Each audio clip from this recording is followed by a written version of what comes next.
Kama unadhani gari ya hybrid maana yake lazima uichomeke kwenye umeme ukutani, hauko peke yako. Wengi wanawaza hivyo. Lakini mchongo ninaokupa leo, hii system haihitaji waya wala plug. Inajichaji yenyewe. Inatengeneza umeme kutoka kwenye injini ya mafuta na inadaka umeme wakati unafunga breki. Na ukielewa kinachoendelea chini ya bonti, hizi gari za hybrid zitaacha kuonekana kama uchawi. Na utaona ni uhandisi mwingi sana, yaani smart engineering. Self-charging hybrid inamaanisha vyanzo viwili vya nguvu vinafanya kazi pamoja.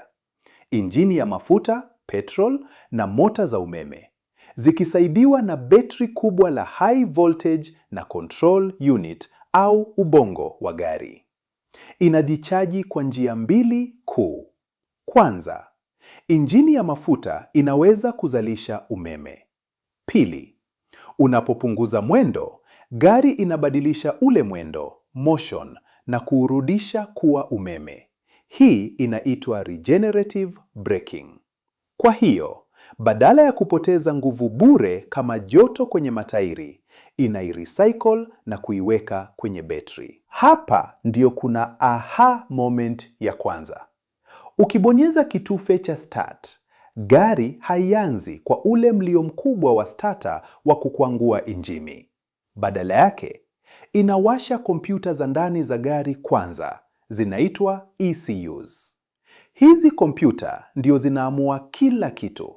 Muda gani injini iwake, muda gani mota ya umeme ifanye kazi, na muda gani betri ichajiwe. Sasa issue ipo hapa. Hizo kompyuta zinatumia betri la kawaida la 12 volt. Betri lile lile linalowasha vioo, milango, taa na redio. Ndiyo maana hybrids bado zina betri la kawaida la 12 volt. Na hili ni la msingi sana. Kama betri ya 12 volt ni mbovu au imechoka, mfumo mzima wa hybrid unaweza kuzingua kwa sababu ubongo hauwezi kuwaka vizuri, boot properly. Tutaongelea zaidi kwenye kipengele cha nini kinaweza kuharibika hapo mbele. Kompyuta zikishawaka tu, zinafanya diagnostic check faster sana, yaani kujikagua. Zinacheki hali ya lile betri kubwa la high voltage, joto la injini, joto la nje na usalama wa mfumo mzima. Zikiona mambo ni freshi, zinatoa amri kwa swichi kuu, main relays, za system kufunguka na kuruhusu kazi ianze. Chukulia hizi main relays kama geti la usalama, ulinzi mkali. Kila kitu kikiwa salama, mageti linafunguka na kuruhusu umeme mkubwa, high voltage power, upite kwenye system, kuingia kwenye zile nyaya kubwa za rangi ya chungwa na kwenda kwenye power electronics. Na hapa kuna ishu ya usalama ya kuzingatia. Gari ikipata ajali au ikihisi kuna faulti kubwa sana, haya mageti hujifunga sekunde hiyo hiyo na kulitenga betri kubwa. Umeme unakatwa. System inakuwa salama kuzuia shoti. Sasa, ule umeme mkubwa unaelekezwa kwenye inverter na converter. Hawa ndio kama mameneja wa umeme wa hybrid. Hiki kifaa kina control mzunguko wa umeme kati ya betri kubwa na zile motor generators. Na pia inahakikisha lile betri dogo la 12 volt linaendelea kupata chaji wakati unaendesha. Kwa hiyo, umeme mkubwa unasapoti vifaa vikubwa vya gari, na papo hapo unasapoti umeme wa kawaida wa gari nzima. Gari za hybrid zinatumia motor generators, na jina lenyewe linajieleza. Zinaweza kufanya kazi kama mota, kuendesha na kusukuma gari mbele, au kama generator, kutengeneza umeme. Hivyo ndivyo kifaa kimoja kinaweza kusukuma gari na kuchaji betri papo hapo. Smart sana. Motor generator ya kwanza inakaa karibu kabisa na injini. Kazi yake ya kwanza ni kuiwasha injini ya mafuta kimya kimya bila kelele. Kwa sababu ina nguvu kinoma, inazungusha injini kwa ulaini bila ule mlio wa starter wa kwa ambao tumeuzoea. Kisha injini ikishawaka, inabadilika na kuwa generator na kuanza kuzalisha umeme wa kuchaji lile betri kubwa. Kinachofuata sasa ni ule ufundi wa kimakanika, planetary gear set au power split device. Kazi yake kuu ni kubalance mzigo kati ya injini ya mafuta na mota za umeme kwa ulaini kabisa. Ndio maana hybrids ni smooth sana kwenye foleni.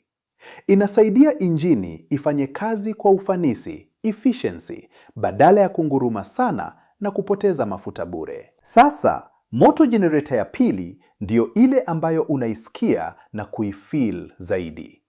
Inasaidia kuzungusha matairi na inakupa ule mchomoko wa haraka, instant torque, ukiwa kwenye spidi ndogo. Lakini pia inafanya ule uchawi mkubwa wa kuokoa mafuta, regenerative braking.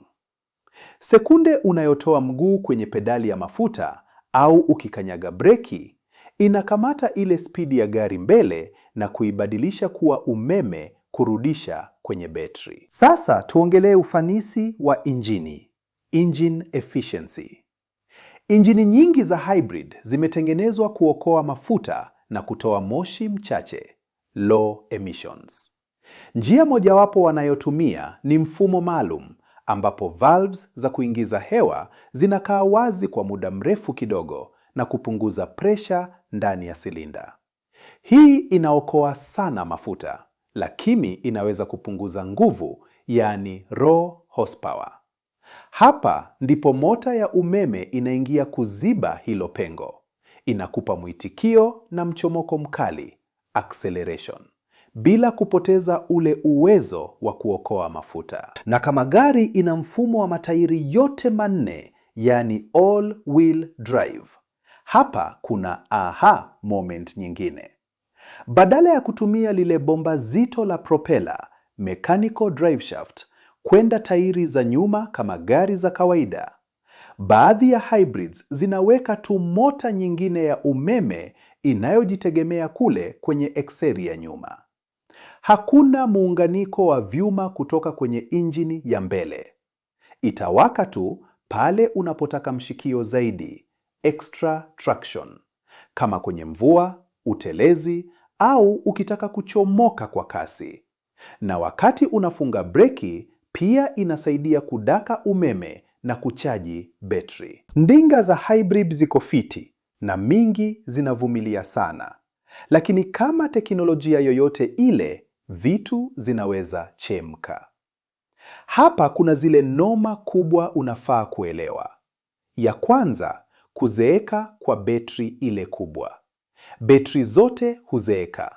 Kadiri time inasonga, hii betri kubwa inaweza anza kuchoka polepole, haswa kukiwa na joto sana na hewa haipiti fiti kuipoza.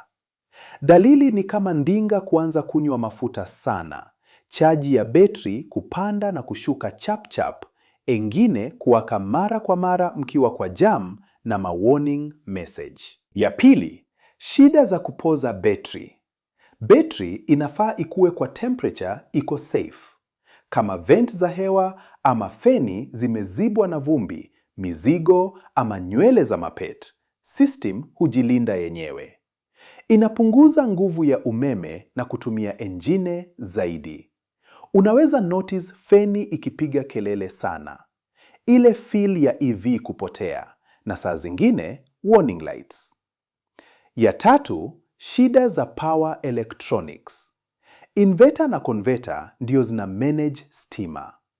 Zikipata joto sana ama zikuwe na shida za cooling, gari inaweza kushow warnings, kupunguza nguvu, ama kama ni noma serious, inakataa kuingia kwa ready mode. Na ya nne, ile noma hujificha, betri ya 12 volt.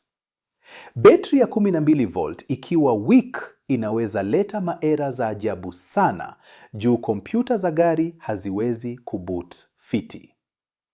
Hiyo inaweza kaa kama shida kubwa ya hybrid, kumbe system ile kubwa ya high voltage iko tu poa. Na kama upo Tanzania na unataka gari ya hybrid unayoweza kuiamini, check na Kaban Tanzania. Tuna listi magari yaliyothibitishwa, verified, tukiweka details zote wazi ili ufanye maamuzi kwa kujiamini. Tembelea www.kaban.tz. Piga like, subscribe na share video hii na mshikaji ambaye bado anadhani hybrids mpaka zichomekwe kwenye ukuta. Pamoja sana.